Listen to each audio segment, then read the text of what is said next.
upami dodo sareng neng angkat misalkan di damal keluar bapak ngijinan teu. Da abi kae ngaraw.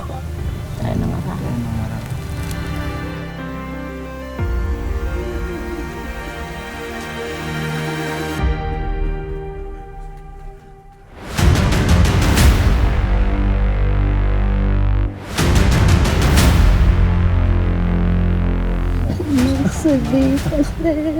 Makanya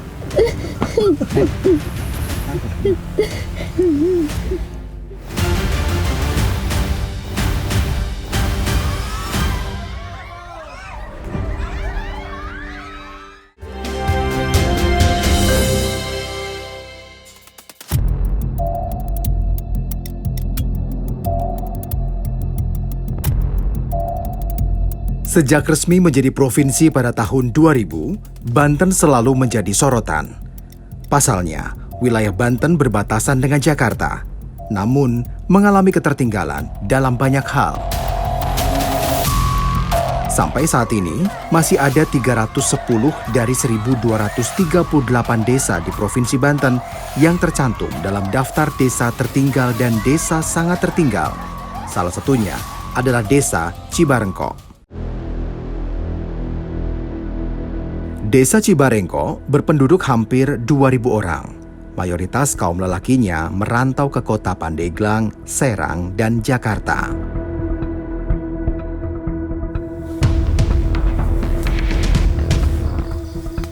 Dodot sebenarnya ingin juga merantau.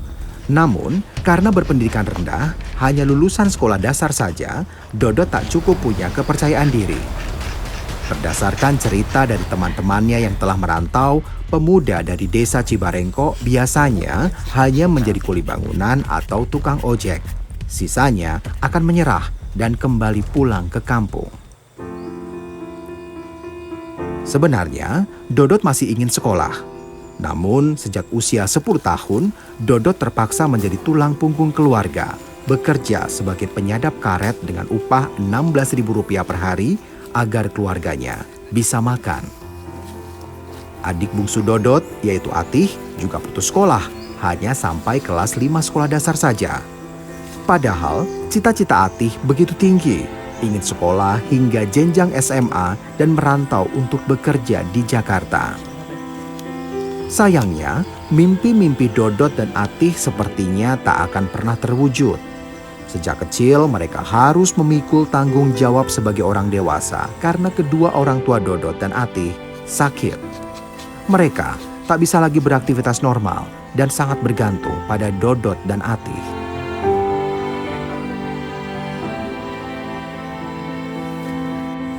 Itu waktu Dodot umur berapa sih, Dot? Umur 10 tahun. 10 tahun. Berarti masih kecil ya, Dot? Iya. Terus waktu itu kok Dodot mau kerja gitu padahal teman-teman masih sekolah gitu. Ya mau gimana lagi kalau bukan saya gitu, orang tua udah bisa kerja lagi.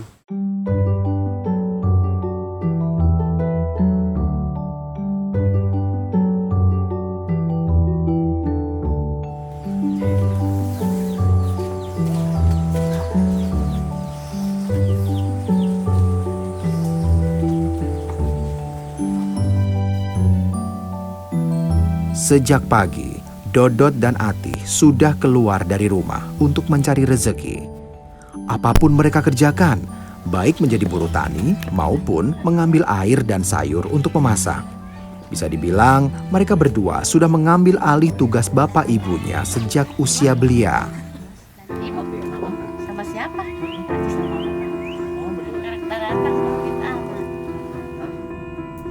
Edi, ayah Dodot, berusia 81 tahun. 8 tahun terakhir, ia sudah tak bisa lagi mencari penghasilan. Dulu, Edi dan istrinya masih bisa mendapatkan uang sekitar 300 sampai 400 ribu rupiah per bulan. Sementara sekarang, meski sudah bekerja teramat keras, Dodot dan Atih paling-paling hanya mendapatkan setengahnya saja. Hidup semakin berat mereka rasakan, apalagi di tengah kondisi orang tua yang sakit-sakitan. namun ke rumah sakit itu acan Caca. salam itu damang karosan mah kumaha Sedih. Sedih. Hoyong mah teu tiasa kalaksanakeun, hoyong ka rumah sakit acan kok kita teu nya teu kalaksanakeun. Kita kalaksanakeun. Kunaon mak? Ku teu aya biaya. Daya biaya. Edi dan Iyum sebenarnya tak sampai hati membebani kedua anaknya dengan tanggung jawab yang begitu besar. Namun apa daya, tak banyak lagi yang bisa mereka lakukan.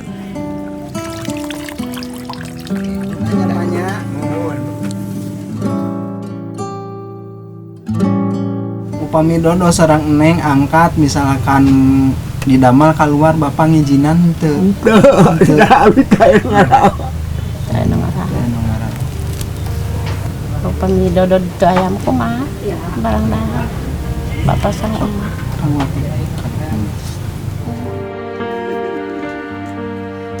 Pahit getirnya kehidupan sudah puas Edi dan Iyum jalani sejak mereka membangun keluarga.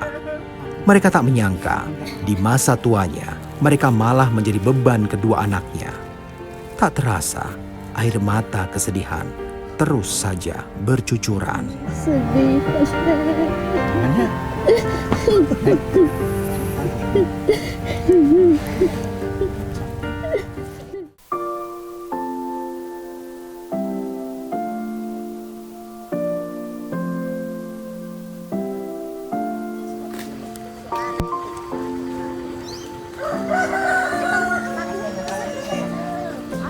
Masa kecil Dodo dan Atih memang teramat berat. Di usia belia, mereka sudah harus memikirkan cara mencari nafkah untuk makan sehari-hari. Belum lagi harus merawat kedua orang tua mereka. Untuk tambahan penghasilan, Dodot kadang mengumpulkan nira kelapa. Ia juga mengambil ijuk dari pohon yang dipanjatnya. Sang adik, Atih, membantunya di bawah pohon. Pohon yang dipanjat Dodot sebenarnya bukan milik mereka. Dodot diizinkan untuk memanfaatkannya karena sang pemilik pohon ingin membantu agar Dodot bisa mendapatkan uang.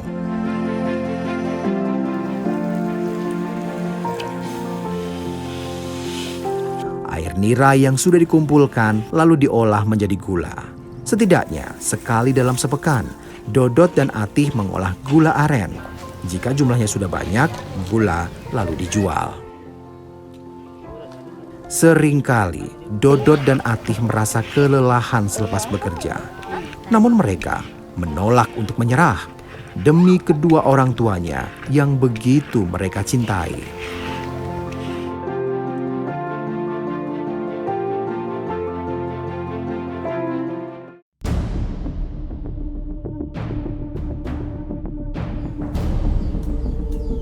Dari sekitar 300 kepala keluarga di desa Cibarengko, sebagian besar telah hidup menjanda. Untuk bertahan hidup, rata-rata bekerja serabutan, termasuk Sainah, usia 70 tahun. Sainah memiliki 3 orang anak. 2 diantaranya pergi merantau, mencoba memperbaiki nasib. Sementara 1 anak lagi tinggal di rumah bersama Sainah. Sejak suaminya meninggal 10 tahun lalu, Sainah berjuang sendirian menjadi tulang punggung keluarga. Anak-anaknya sudah biasa hidup prihatin. Apalagi Sainah hanya berpenghasilan kurang dari Rp300.000 saja per bulan. Jika sedang ada pekerjaan menjadi buruh tani, Sainah dibayar Rp10.000–15.000 per harinya. Itu pun tidak setiap hari. Ada orang yang memintanya membantu bekerja di kebun. Seperti ini pekerjaan utamanya Mak Sainah. Jadi apapun yang diminta sama orang lain untuk dibantu, misalnya membersihkan rumput, cabut singkong, kemudian menanam jagung ataupun kacang, apapun yang diminta sama orang lain dilakukan sama Mak Sainah untuk bisa mendapatkan upah sehari-harinya.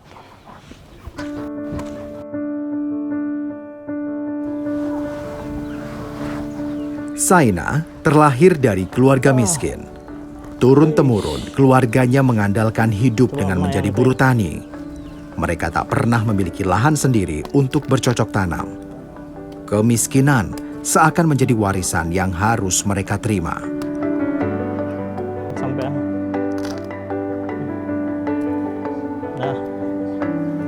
Hampir setiap hari, Sainah berkeliling mencari Berapa kilo pekerjaan kira-kira ya? untuk Main sih, tapi mendapat nggak gede-gede. penghasilan. Kadang Masih ia muda dibayar kayaknya, dengan mana, Mas? uang, kadang dengan beberapa liter beras. Bagaimanapun Sainah tetap bersyukur karena perut yang lapar Jalan, Mak, bisa gitu. terisi.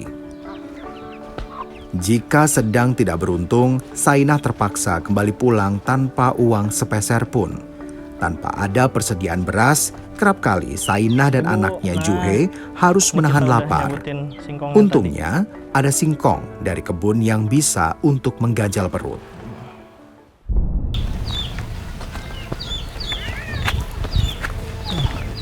Alhamdulillah sampai. Juhe adalah anak Sainah yang paling kecil. Meski usianya sudah 22 tahun, namun secara fisik Juhe terlihat seperti anak usia sekolah dasar dan berkebutuhan Ibu masuk, khusus. ayo. Ya, sedari kecil, pertumbuhan Juhe memang tidak normal. Sainah menduga hal ini disebabkan oleh usianya yang sudah memasuki 41 tahun ketika sedang mengandung Juhe. Sehingga pertumbuhan dan perkembangan Juhe di dalam kandungan tidak maksimal. Juhe juga dikatakan kurang asupan gizi oleh petugas kesehatan yang sempat melakukan pemeriksaan beberapa waktu lalu. Penghulu ini apa daun singkong gimana? Ini lulus tak? Iya. Kayak Kiri kanan. Oh. tak. Kalau kaki? Iya emproy, iya sirah. Oh. Lembut, lembek. Tangan kiri kanan. Kalau kakinya Bu juga lemas. Kaki naga, Lembek. tak. Hmm. Peot. Juhe juga mengalami masalah dalam berkomunikasi. Ia dapat mendengar, namun tidak bisa mencerna percakapan dengan jelas. Juhe juga kesulitan merespon gerakan dan ucapan orang lain. Sayangnya, tanpa uang yang cukup, Sainah tak akan pernah bisa memeriksakan Juhe ke fasilitas kesehatan yang sesuai. Di usianya yang semakin dewasa, Juhe tak ubahnya bagaikan anak kecil dan menjadi satu-satunya teman hidup Sainah di rumah.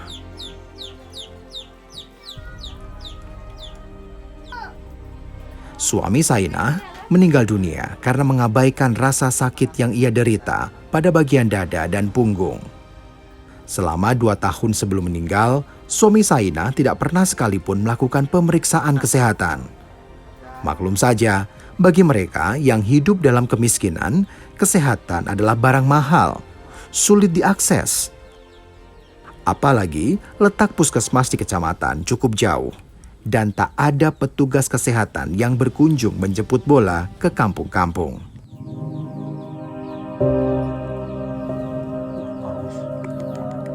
Tahun. Sehari-hari, yang bisa Juhe lakukan adalah Neng ini makan, sekarang usianya berapa? tidur, dan bermain saja. Sainah maklum dengan kondisi anaknya itu. Sainah tidak pernah mengajak Juhe ke kebun karena khawatir Nama anaknya aslinya akan siapa? sakit dan celaka. Juhe selalu ditinggal sendirian di rumah dan diamanatkan untuk mengunci pintu. Sainah sangat menyayangi Juhe. Sainah bingung memikirkan masa depan anaknya itu. Bagaimana jika ia tak lagi ada di samping Juhe? Siapakah yang akan mengurusnya? Tahu dia tuh, emaknya sedih, emaknya nangis, punya susah.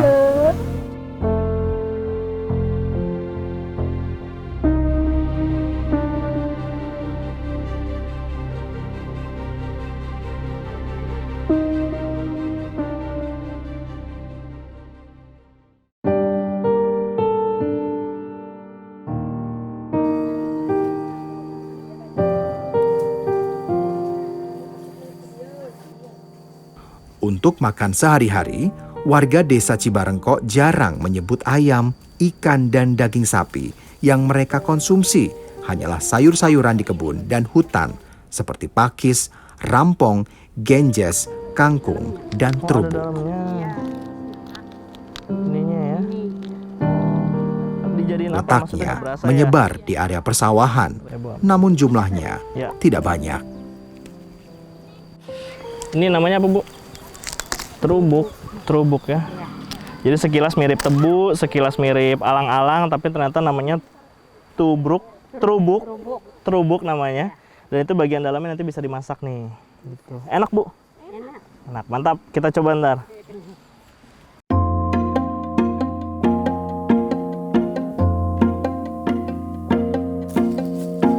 Kedatangan tukang sayur dari kecamatan amatlah langka. Jadi, warga hanya mengandalkan apa yang bisa mereka makan dari pekarangan atau kebun. Mereka menanam kencur, jahe, kunyit, kucai, dan cabai di kebun masing-masing. Hal ini bisa membantu menghemat pengeluaran lebih dari 50%. Sementara, untuk berbelanja barang, daging, dan sayuran lain, warga harus keluar desa. Artinya, akan ada waktu, tenaga, dan ongkos yang harus dikeluarkan. Warga akhirnya lebih memilih hidup seadanya saja, lebih masuk akal bagi mereka.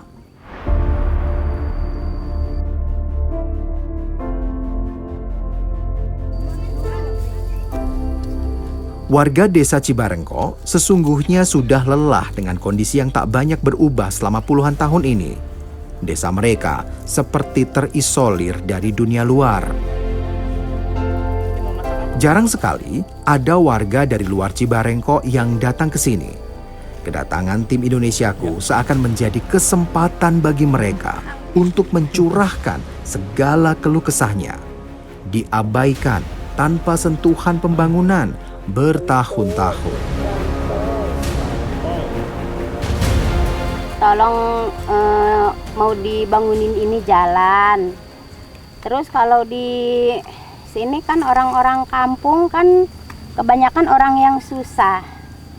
Jadi apalagi sekarang ini kan ke pasar jauh, jalannya jelek. Jadi tolong orang-orang susah diperhatikan sama Pak Presiden, sama Pak Jokowi. Desa Cibarengko juga tak terjangkau sarana telekomunikasi. 1-2 titik hotspot lokasinya ada jauh di puncak bukit. Harus berjalan mendaki cukup jauh hanya untuk mendapatkan sinyal handphone.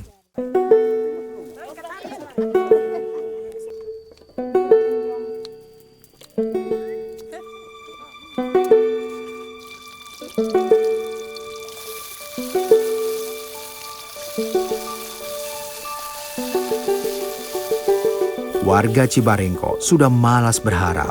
Tak ada lagi yang bisa mereka lakukan, kecuali pasrah dalam menjalani hidup. Mereka yang masih muda akhirnya memilih merantau untuk mengubah nasib, meninggalkan para orang tua dan anak-anak di desa yang semakin sepi. Sayang, karena kebanyakan berpendidikan rendah, tak banyak pekerjaan yang bisa dilakukan selain menjadi buruh kasar atau pembantu rumah tangga.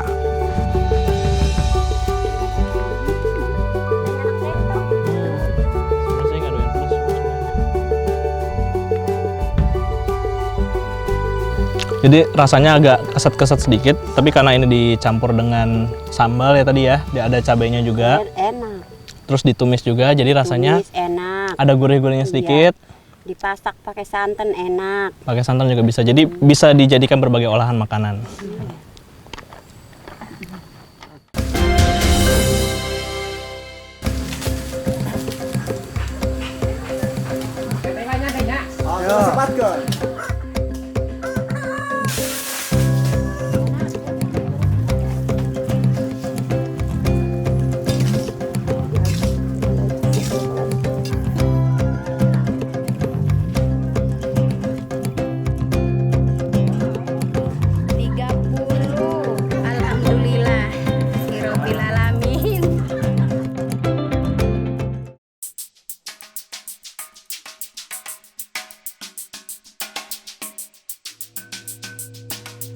Tanah di Cibarengko sebenarnya tanah yang subur. Beragam komoditas tumbuh subur di sini. Salah satu potensi alam yang bisa diandalkan untuk dijadikan penghasilan adalah pohon kolang kaling. Buahnya bisa dipanen untuk dijadikan manisan.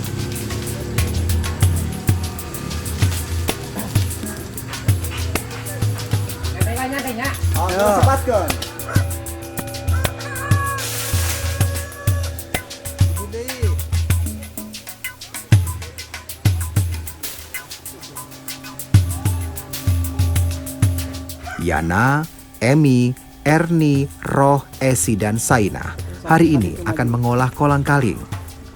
2 kali dalam sebulan mereka memanen buah ini. Sayang, potensinya belum tergarap secara maksimal. Padahal jumlah pohon kolang-kaling di Desa Cibarengko cukup banyak. Warga Desa Cibarengko yang mayoritas hanya lulusan sekolah dasar hanya bisa menerima nasib dengan menjalani kehidupan yang ada tanpa punya banyak pilihan.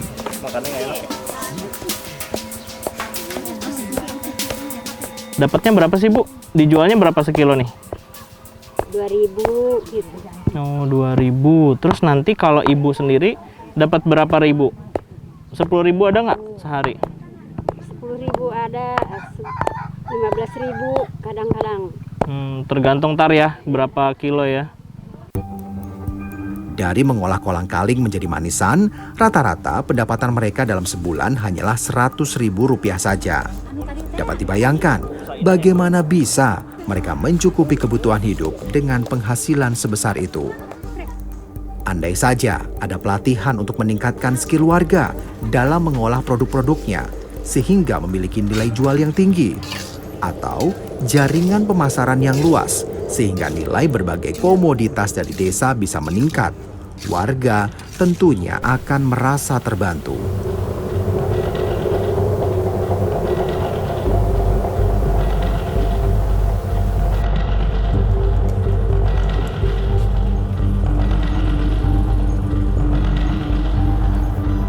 Sayangnya, menunggu aksi pemerintah ibarat membuang waktu. Pembangunan jalan yang sudah diharapkan warga selama puluhan tahun saja sampai kini tak jelas kelanjutannya. Padahal, pembangunan jalan adalah salah satu kunci terbukanya akses informasi bagi warga.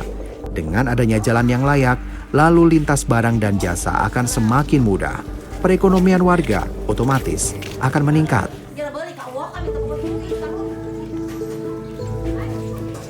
Manisan nih. Makasih ya Teh. 29 30. Alhamdulillah. Rabbil alamin.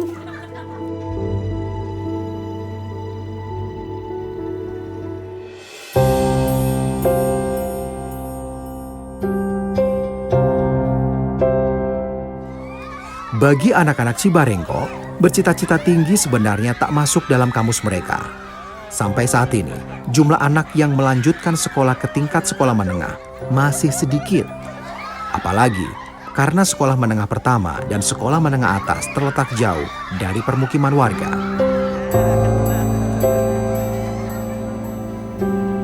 Atih yang kini berusia 14 tahun terpaksa mengubur mimpinya untuk melanjutkan sekolah. Tak banyak pilihan untuk masa depannya. Beberapa kawan sebayanya bahkan sudah dijodohkan oleh keluarga dan memutuskan untuk menikah. Tapi bagi Atih, pernikahan bukanlah jalan keluar bagi dirinya dan keluarga. Jika ia sudah menikah, Atih merasa akan kesulitan untuk bisa menjaga dan merawat kedua orang tuanya.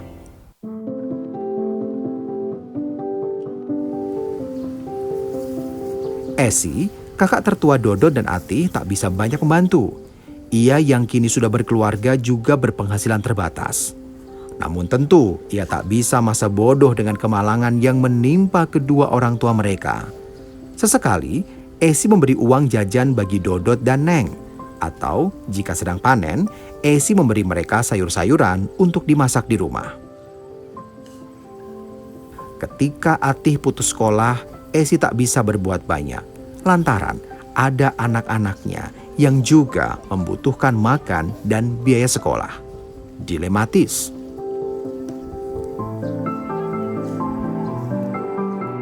Jadi apa sih Neng cita-cita gitu?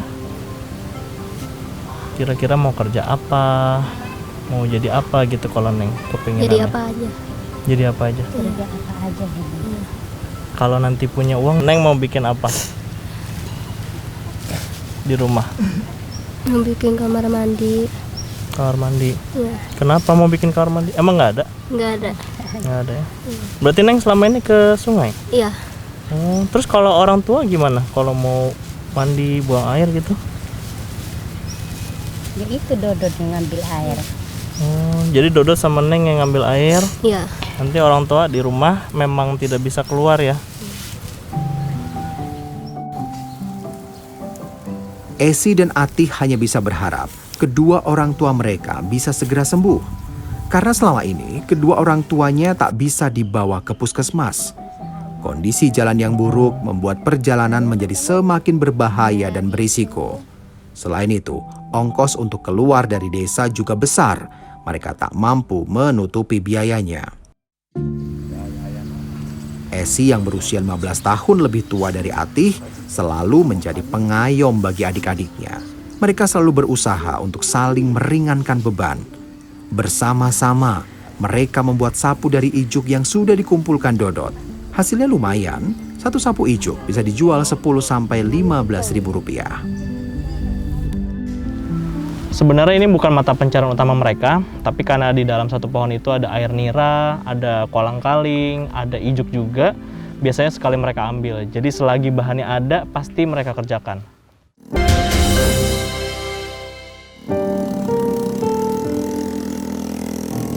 Dan pengerasan pun juga itu tidak menggunakan besi bawahnya itu.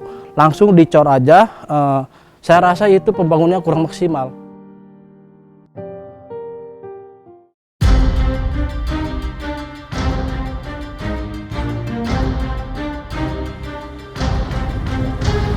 Masyarakat Desa Cibarengkok sudah lama mengajukan usulan pembangunan desa selama bertahun-tahun baik ke desa, kecamatan, dan kabupaten.